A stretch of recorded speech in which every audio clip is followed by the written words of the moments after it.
Sir, আসুন আসুন। অনেকদিন পর আমার বাড়িতে একটু বসেন, ভাঙা চেয়ারটা নিয়ে আসতো। না না, আমি বসতে আসিনি, আমি কিস্তির টাকার জন্য আসছি। অনেকদিন পর আসলেন, না খেয়ে যাবেন? এটা কি করে হয়? বাসি স্যারের জন্য ভাত নিয়ে আসতো।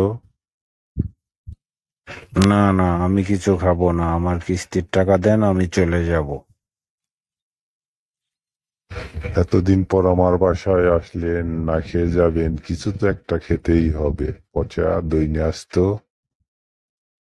না না, আমি খেতে আসিনি, আমি কিস্তির টাকার জন্য আসছি, আমার টাকা দেন, আমি চলে যাব। না বললে তো মানবো না, কিছু তো একটা খেতেই হবে স্যার। ওরে মুতে স্যারের জন্য এক গ্লাস পানি নিয়ে আয়।